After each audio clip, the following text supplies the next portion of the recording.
Hello guys, welcome to my channel. आज की इस वीडियो में मैं आपको बताऊंगा जो बेसिकली अल्फा वुल्फ लोग होते हैं। तो ये अल्फा वुल्फ का कॉन्सेप्ट कहाँ से आया और क्या सीन है, एक्चुअल में मीनिंग क्या होता है, ये कोई रियल थिंग भी होती है या फिर नहीं होती। स्पॉइलर अलर्ट, ऐसा कुछ भी नहीं होता। That is totally a misinterpretation of something else. So आज की इस वीडियो में यही डिस्कस करेंगे। So let's get into the video. So alpha male, इस वर्ड से हम लोग क्या समझते हैं? इस वर्ड से हम लोग समझते हैं कोई इंसान जो कि ग्रुप ऑफ पीपल्स का लीडर है, बॉस है, सबसे ज़्यादा पावरफुल है, सब उससे डरते हैं, ये वो फलाना ढिमकाना। It is a total misinterpretation. तो बेसिकली अर्ली 20th सेंचुरी में साइंटिस्ट ने वुल्फ्स के ऊपर रिसर्च करी कि वुल्फ्स का बिहेवियर कैसा होता है एंड ऑल दैट। और वुल्फ्स के ऊपर रिसर्च करने के लिए वो अलग अलग जगह से वुल्फ लाए। अब मेरी इस बात पे तुम ध्यान देना, अलग अलग जगह से वुल्फ लाए, क्योंकि ये एक्चुअली हमारे मिस इंटरप्रिटेशन की पूरी स्टार्टिंग ही यहीं से हुई थी। तो बेसिकली अलग अलग जगह से वुल्फ लाए और फिर उन्होंने बोला now this is a wolf pack, because there are so many wolf. और अलग अलग जगह से वुल्फ क्यों लाए? Because during the time of this research wolves बहुत ही कम पॉपुलेशन में एग्जिस्ट करते थे due to hunting and all that human shit. So wolves वैली दुनिया में इतने कम थे। सो अलग अलग जगह से जुगाड़ करके वुल्फ लाए और उसके ऊपर रिसर्च करी और फिर उनका बिहेवियर ऑब्जर्व करके पता लगाया कि इन वुल्फ में अल्फा वुल्फ होता है जो सबसे स्ट्रांग होता है, सबको मारता है, ऑल दैट। लेकिन बेसिकली ये रिसर्च में बहुत सारे फ्लॉज थे। क्यों? क्योंकि मैं तुम्हें बताता हूँ, a pack of wolf is not a very big, like 20-30 wolves and all of them one is their leader. No, that is not true. A pack of wolf, जब बेसिकली साइंटिस्ट ने दोबारा कुछ सालों बाद रिसर्च करी, तो basically a pack of wolf is the wolf family. There is mummy wolf, there is father wolf, there उनके जितने भी बच्चे हैं वो। तो basically a real pack of wolf is the their family, nuclear family. और उसमें बेसिकली फादर और मदर अल्फा मेल और अल्फा अल्फा अल्फा फीमेल होते हैं। So basically this is the alpha male alpha female, जो ग्रुप में mother father होते हैं। तो बेसिकली अलग अलग जगह से जो वुल्फ को लाके पहले रिसर्च करी गई थी।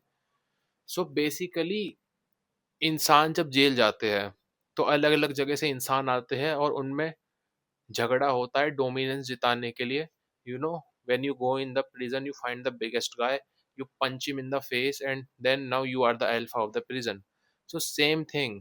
तो बेसिकली अलग अलग अलग जगह से तुम वुल्फ लाओगे जो एक दूसरे से अनजान है, तो वो आपस में झगड़ा करके रिसोर्सेज के लिए जीतना चाहेंगे। तो जो साइंटिस्ट ने पहले रिसर्च करी थी वो एक तरह से वुल्फ्स का प्रिजन कल्चर था। ठीक है, उनका नेचुरल हैबिटेट नहीं था। नेचुरल हैबिटेट में they have a nuclear family, mother father उनके बच्चे and mother father are the alpha male alpha female. So wolves का कॉन्सेप्ट यहाँ पूरा होता है। ठीक है, ऐसा कुछ नहीं है कि 100 वुल्फ है, उनका पूरा झुंड है और उनमें से बस एक अल्फा है, बाकी सब उसके सबऑर्डिनेट्स है। ऐसी हायरार्की नहीं चलती। अगर हमें इंसान में जानना है अल्फा क्या होता है, सो ह्यूमन से रिलेट कौन सा एनिमल क्लोजेस्ट रिलेटिव है? Chimpanzee, exactly. तो चिंपैंजीज के ऊपर ही रिसर्च करी गई और चिंपैंजीज में होता है सोशल डायनामिक और उनमें एक अल्फा का कॉन्सेप्ट होता है। लेकिन अल्फा वो नहीं होता जो लड़ाई झगड़ा करता है, सबसे पावरफुल होता है, सबसे स्ट्रांग होता है, नहीं। अल्फा वो होता है जिसके लाइक जो बहुत जेनरस होता है, जिसमें एम्पैथी होती है, जो अगर दो चिंपैंजी आपस में झगड़ा कर रहे हैं तो वो आके उनका झगड़ा रुकवाए, उनका रिजॉल्व कराए, social bonding all that. So basically जो जिस चिंपैंजी में लीडरशिप स्किल्स होती है वो चिंपैंजीज का अल्फा होता है। सो वीडियो तो लाइक मैंने तुम्हें 5 मिनट में पूरा बता दिया कि अगर तुम अपने आप को बहुत पावरफुल समझते हो और झगड़ा करते हो, लोगों को अपने नीचे दबा के रखते हो, तो like you think you are alpha. No, भेड़ियों में अल्फा मदर फादर होते हैं और बेसिकली या फिर प्रिजन कल्चर वाला सीन होता है कि सबसे ताकतवर सबसे ऊपर रहेगा। लेकिन ह्यूमंस का क्लोजेस्ट रिलेटिव चिंपैंजीज है। और चिंपैंजीज में अल्फा वो होता है जिसके सोशल डायनामिक्स सबसे स्ट्रांग होते हैं, leadership qualities. So like if you wanna be a alpha or something like that, so learn from the chimpanzees and try to be a good leader। क्योंकि अगर तुम जेल में हो फिर तो लोम भेड़ियों वाला अल्फा हायरार्की अपना लो। You go in the jail, first rule of the jail, you go in the jail, you beat up the first rule of prison, you go in jail, you beat up the toughest guy there। So that was all I wanted to say in this video, so guys, thank you for watching, bye bye।